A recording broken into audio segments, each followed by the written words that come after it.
Isang magandang hapon po sa ating lahat. It's another day in the life of our maestro. Mayroon tayong kasabihan na ang kalusugan ay siyang pinakamahalagang kayamanan na dapat nating pangalagaan.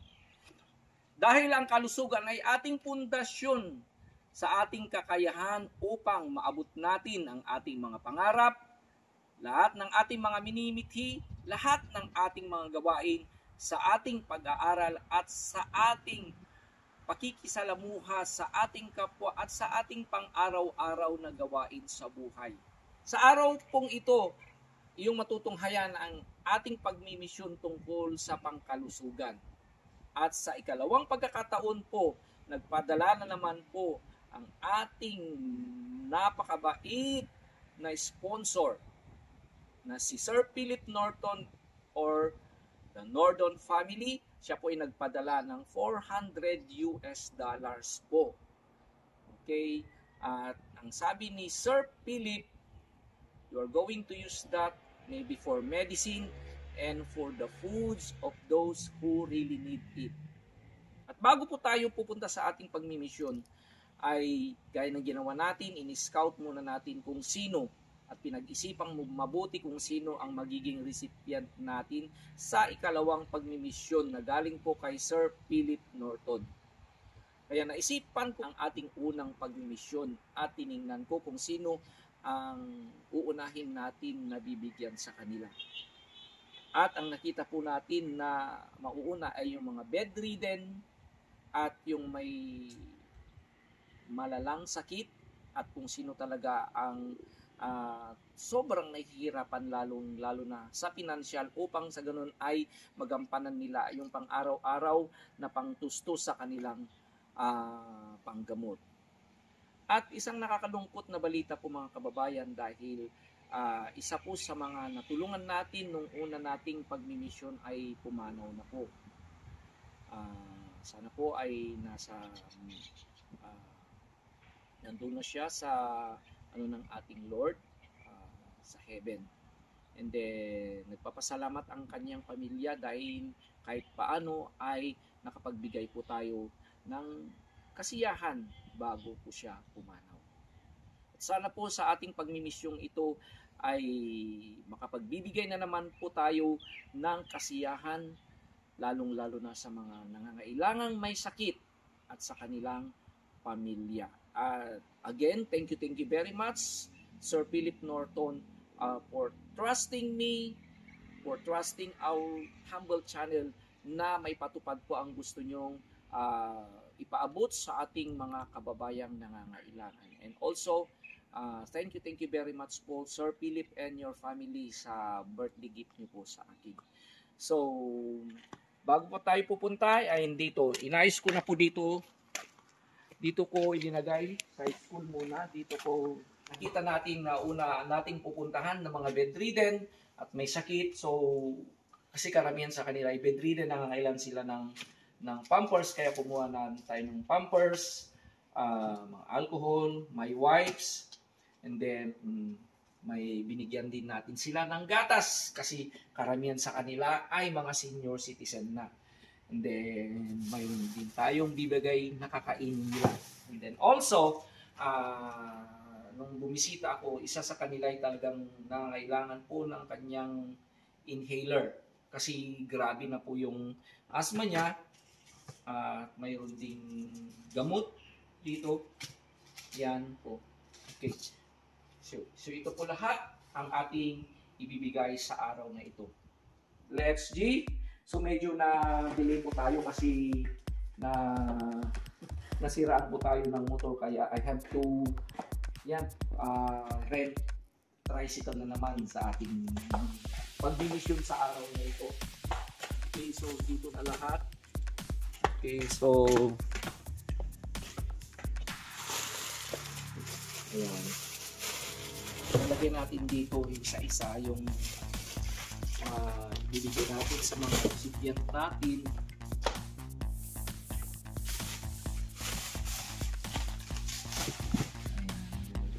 So ay parang uulan, sana ay makumpleto natin ang Kaya sana ay makatuparan natin ang pag-mission natin sa araw na ito. Bukas na naman ay may pasok na naman ang ating maestro. So, okay pa rin ang ating pag-mission. So,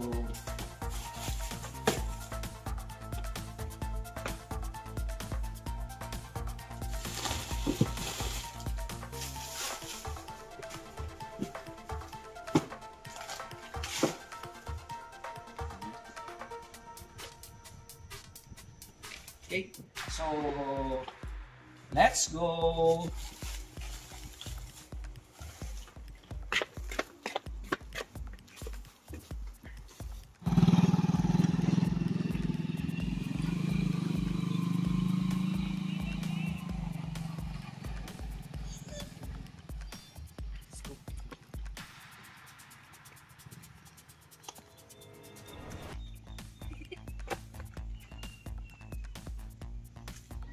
Ay! Hello, may kaming manlog. Eh, auntie. Auntie. Apo! Auntie! Umaliak man! Okay, adi kasi silaw.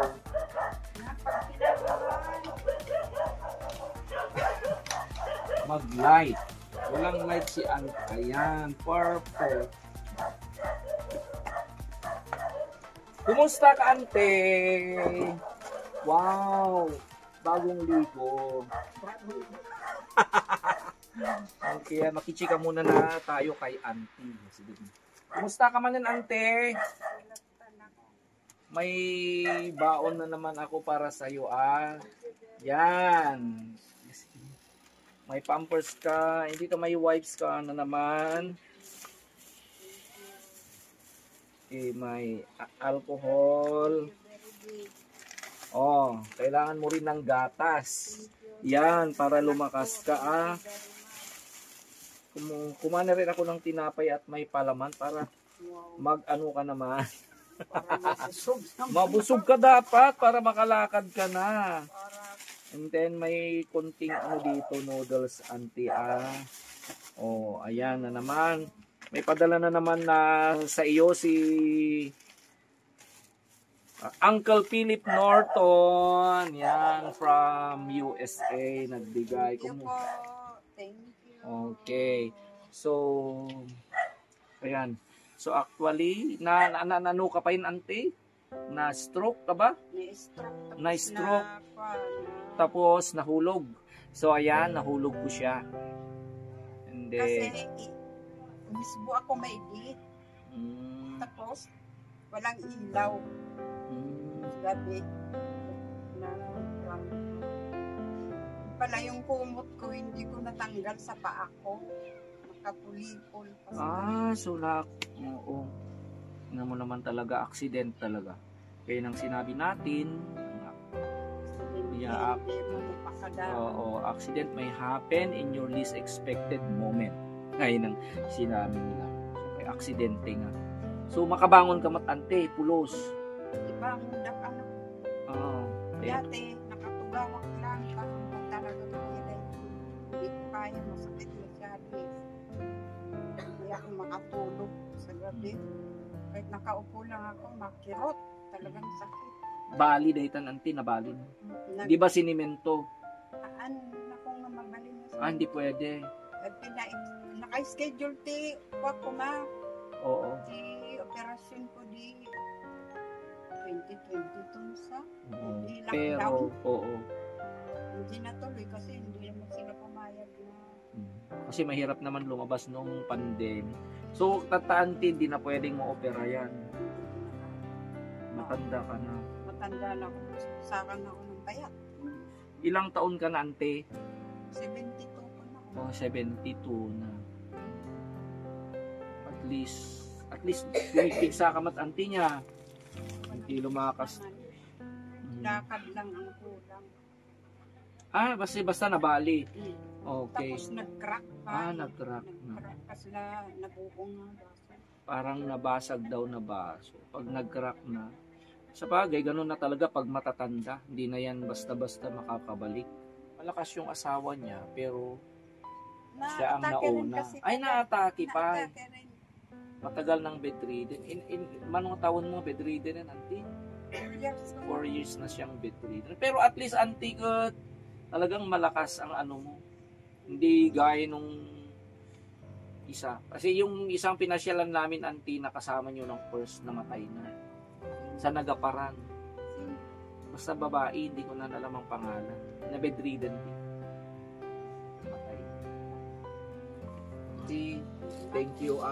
Pag ano mo naman yung regalo. Thank you very much once again, Uncle Philip Norton and your family. So, si Auntie, ano pa yung ngalan mo, Auntie? Tessie. Auntie Tessie. So, Auntie, alis na kami, Thank you Auntie. na po. Okay, God bless you. Okay. Come in, Joe. Oh, sige. Yan yung iisang anak ni Auntie Tessie.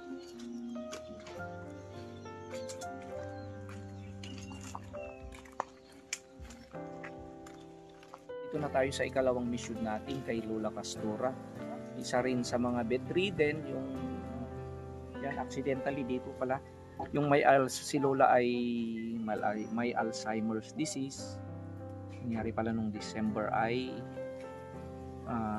dami pa lang, syempre national road ito, ang daming motor at mga sasakyan daw, and then yan, labas ng labas, and then sinaway siya, pero kumbaga parang nagalit, and then ayun, na ano yung paa niya, kaya nabali. Kaya up to now andyan pa rin, at parang sinabi na yata ng doktor na hindi na pwedeng operahin o kaya kasi talagang matanda na. Okay. So, nung pumunta ako dito, kaya bakit si Lola Castorang bibigyan natin, kasi kakaproblema rin sila sa finance, wala silang gagamitin, halimbawa sa Pampers, kaya minabuti kong si Lola ang isa ang bibigyan natin. Okay, so dito na naman. Okay, dito na naman tayo. So, itong bibigay natin sa kanila.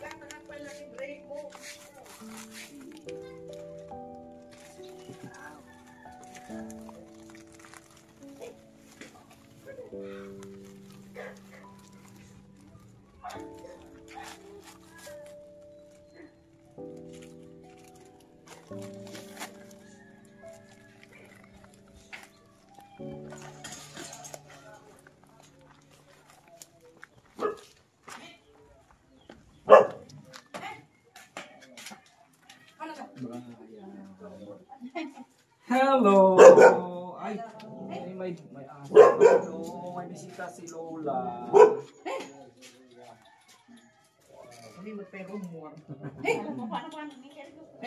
May bisita si Lola, si Pastora. Ay, kapatid niya.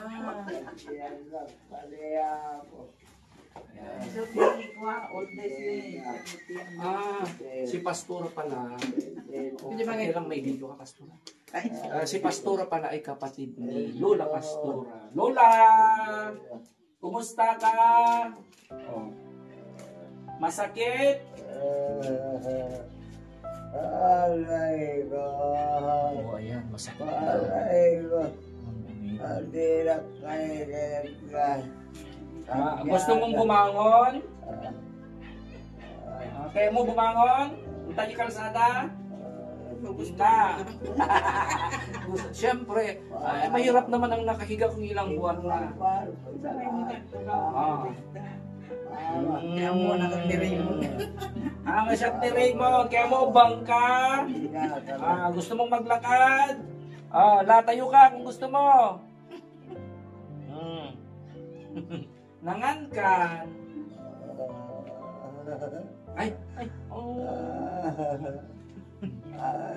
Huwag kang mag-cry. Gusto mong may baon ako. Gusto ko yung talagang nabali. Timbangin na sir. Bali na yun. Ito, inikat ko ano. Ano, Diyos ko. Ang laki. Hindi na pwedeng operahin. Kumanin na ka. Bakit Oo, ito, sir? hindi na raw pwedeng operahin. As long as buhay pa sila. Siyempre, masakit yan. Naut-ut ka. Oo. Anong iniinom na gamot? Magdaray niya yung doktor. May gamot pa si Lola. May pambili pa. May pambili pa.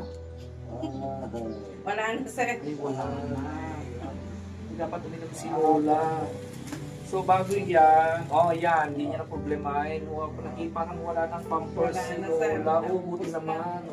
Ubus na. Lula, nakakaiyak. Huwag kang umiyak, Lula, kung iiyak sa'yo. Don't worry, bibigyan kita ng para aray.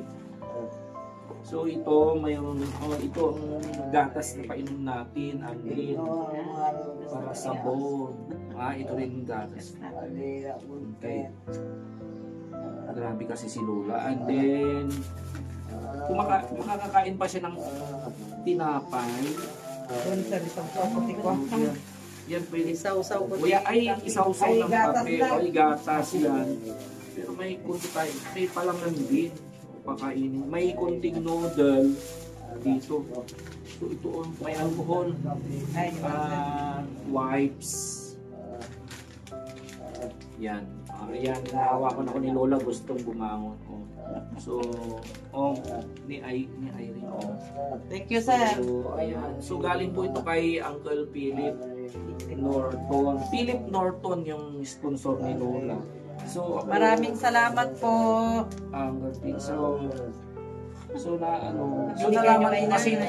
Nalaman ko kasi na wala silang gagamitin sa susunod na pagpunta ng check-up. Kaya Uncle Philip, bibigyan po natin sila. So kailangan ni Lola para ng pambili ng masakit masyado, antibiotics. Yan, Irene, ha? Maraming salamat po sa tulong niyo sa mother namin. Okay, so pakainin niyo si Lola. Talagang masakitan, siyempre, bone yan. Palasa kayo pahilot man dyan. Pwede bang pagalaw yan? Pahilot, naman yan? Nasakit, Lola? Nasakit? Kaya mo bumangon?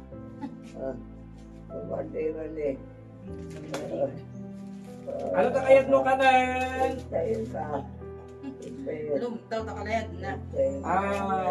Lumtaw lumabas. Kalayad no ta lumtaw? Pasyal tayo, entan, bangon. Entag pasyal. Pasyal tayo doon. Fiesta. Makipiesta. Bangon. Fiesta di bangon. Entag makipiesta di bangon. Gusto na, di makapaglan. Juan, puntahan mo ako para tingnan mo. Lahat kayo mahal, kaya lang. Ay, nagtagalog! Bakit, Lola? Ayaw nila sa'yo. Huwag kang umiyak, Lola! Ang ganda-ganda mo! Bayan yun. May gatas ka, may gatas ka. Gusto mong kumain ng, tinapay? Ay!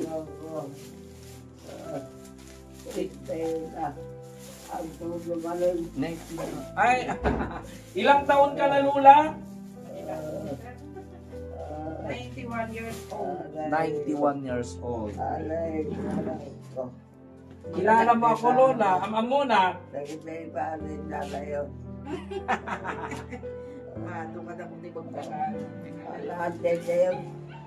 Intan! Pasyaran, Intan! Bangon kan! Mayat, tay-tayo mo pa, katang may mahal ko kayo, anak ko. I love you, my children. Okay? Lola, paimbag kawan. Nakaugi po.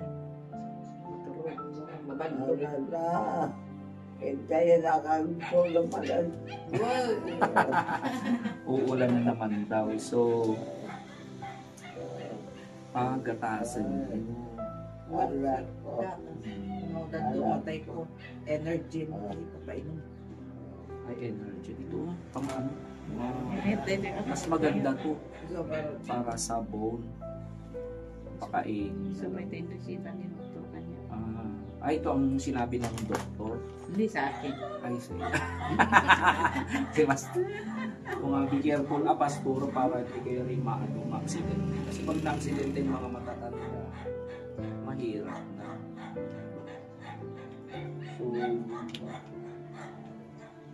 musta naman tibiyag yung sinsida ilula. Pero pwedeng lahat kainin. Walang bawal. Ay, buti. Ang maganda kay Lola, walang bawal. Basta pumasok sa lalamunan kaya niya. Very good. Mga nutsar no kasi dyan. Yung nagustuhan ko na isap ng pumunta pa. Pero ang may Alzheimer's nung hindi pa na ganito, nakakalimot. Oo, minsan sa pag nagagalit, di hinahabol kayo, papunta kay Ma'am Mare. Minsan pupunta kay Ma'am Mare. Doon ko siya hahanapin. Magsusumbong ka. Lula! Nyati kayat mo!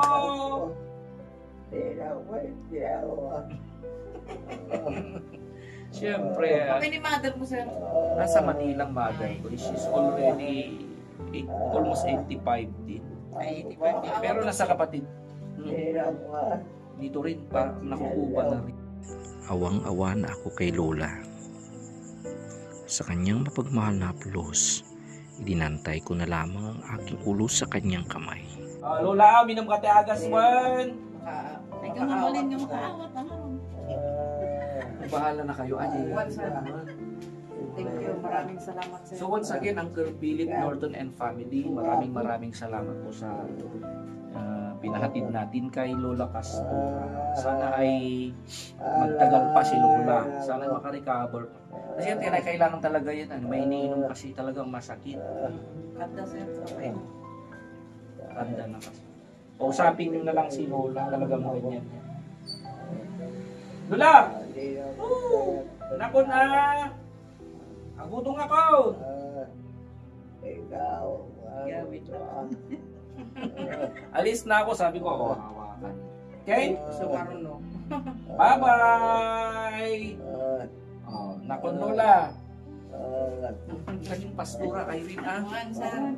Okay, Yaman, titulong mo. Tulong iyo kay mother. Tulong ni Sir Philip. Okay.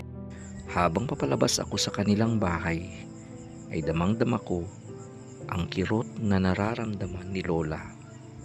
At pangako ko sa aking sarili na babalik ako para kay Lola. At nadatnan ko naman si Manong na nakaupo, hapong-hapo. Turuan kan tumanong. Ano? Try na, let's go. Para... Yan, tan. At kinuha ko na lamang ang kanyang bitbit na galon dahil sa kanyang karakayan. Alam kong mahirapan siyang iuwi ito sa kanilang tinitirahan. Mayroon siyang malalang sakit.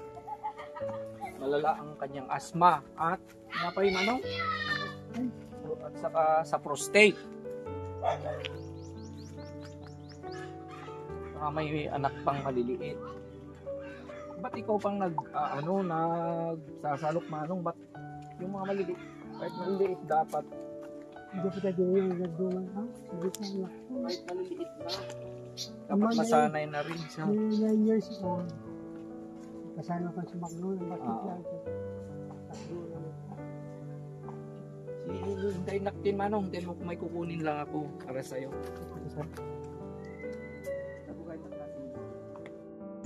At habang ako ay pabalik, naisip ko rin ang sobrang hirap na dinadanas ng tatay na ito, kung gaano siya katatag upang buhayin ang maliliit na anak. At ang kanilang kalagayan, hindi sa kanila ang kanilang bahay at tinitirahan.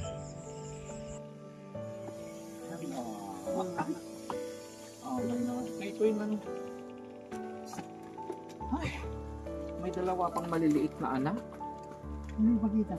Ito yun ba? Anong grade, Manong? Kinder. Kinder, sir. Sir, po. Ay, mahulog ka dyan. Yung isa, anong grade naman, Manong? Bulan. Anong grade? Kasi grade 3 na. Grade 3, maliit. Kasi na ko nadaan ni Sir John John. Yan, Manong. Oh, ayan. So, syempre, nagpadala na naman si Uncle Philip Norton. Kaya, ikaw ang isa sa mga napili kong bigyan dahil alam ko naman na talagang wala kang mapagkuhanan. Hindi ka na makatrabaho. Hindi naman sapat yung naibibigay ng anak na nagtatrabaho kasi daming pinapaaral pa, maliliit. Saka wala ng kaya. Kasi okay lang, Manong.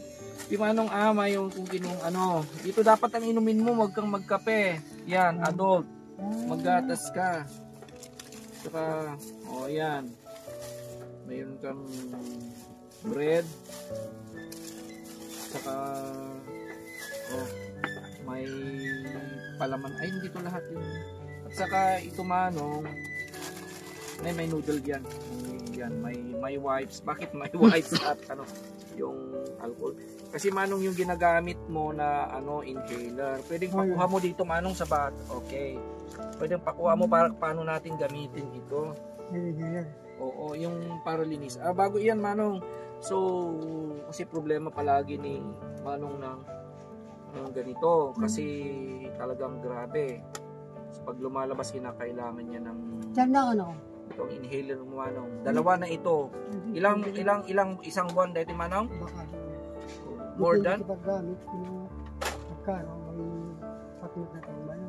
Okay, so yan kasi kahit na ganyan si Manong tumutulong din sa barangay sa mga gawain. Saka hindi lang yan Manong, kumuha na rin ako ng itong kinakailangan niya, salbutamol. Yan Manong. So ayan Manong, sa pagtiyagan mo muna. Siguro ituro ko paano natin dapat linisan mo palagi yung yung ginagamit mo para hindi maano ng bakterya at saka yung kamay mo.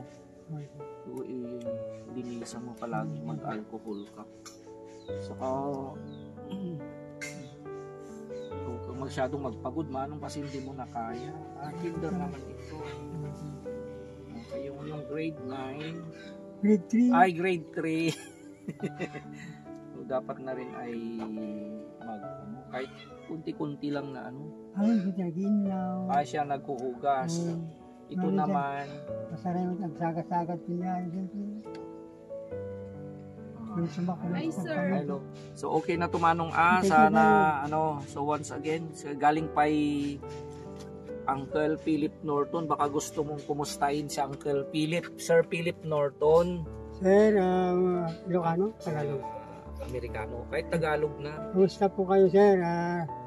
Nagpapasalamat ako sa mga binibigyan yung tulong sa akin kasi malaking bagay sa akin ito kasi kung minsan wala talaga akong gamot sa kung saan ako tumatakbo. So, thank you very much. Ang Panginoon ba yung magpapalain kayo lagi. Salamat po naman. So, dalawa po si Sir John. Ginagamit ng Diyos. Okay, yan siya. So, that's why papasalamat ako kay Sir Philip at sa kanyang pamilya kasi Manong ako ay trinas niya na maging para hati dito. So, 2 buwan ito Manong, gagamitin mo sa ito.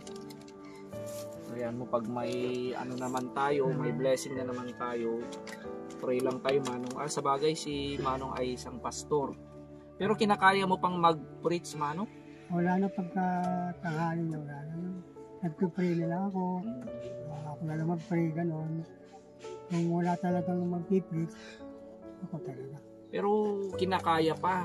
Kaya pa naman, mga 20 minutes. 20 minutes. Pastor ng anong sekta? Pentecostal. Pentecostal. Parang born again ka yan. Siyempre, health yan. So, malakas lahat Manong let's pray pa rin kay God na sana ay may at least malakas tayo palagi. Sana ay marami pang blessing na darating para sa atin. Hindi natin sabi ang mga ating Apo Diyos. oh, bakit ka gano'n nag-iigib ka ba? Eh, wala eh. Nagpapasalamat ako sa Panginoon kasi pag nagpipray ako, umiyak talaga ako. Panginoon, thank you. Kahit yung kalagayan ko, binibigyan po rin ako ng kalakasan para mapagsilbihan ko yung mga anak ko kung sino ang tao. O, ewan ko ba kung bakit umabot pa ako ng ganitong edad sa 71. So marami nagsasabi, man makadano. Bihira na sana makadating ng ganyan edad kasi ang taon ngayon 70 na lang daw, hindi abot ng 71. Pero sabi sa kanila, huwag natin sintinsihan yung tao, ang Panginoon po nakakalam sa buhay natin. Kahit malakas ka pa, ngayon hindi natin alam ang nangyayari bukas. Mahina ka ngayon, bukas malakas ka. So, ang Panginoon lang ang tayo kung pinapasalamatan sa kalakasan, spiritual ko pa kasi kanina, nag-church ako kanina eh. So gaya ngayon ang pagpunta natin dito is a blessing coming from God, Manong. Kasi hindi ko naman akalain na magbibigay na naman ng tulong si Sir Philip, pero siguro it's the message coming from God na tumulong pa tayo. And then yan, isa ka sa mga natulungan na naman natin, Manong. Yun ang kasagutan ng prayer ko eh. Sabi ko, Panginoon, salamat sa magagamitin mong tao at pagparahin sila. So ito na. Pagpray ko rin na mas marami pang blessing din ang matatanggap na nagbibigay kasi it's better to give down than to receive. Pero salamat at may nagbibigay sa amin. Kami na sabi ni ang Sir Manong Jerry for you, Sir Philip, and he wishes more blessing coming from God to you and your family. And to all po sa mga sponsors po na nagbibigay, sana po ay pagpalain pa kayo ng Diyos. Okay, so pag-pray na lang po tayo ni Pastor Jerry. Okay, sa lahat po ng mga sponsors natin, Pastor, sana ay makabalik pa kami, Manong, kahit konti. Okay, so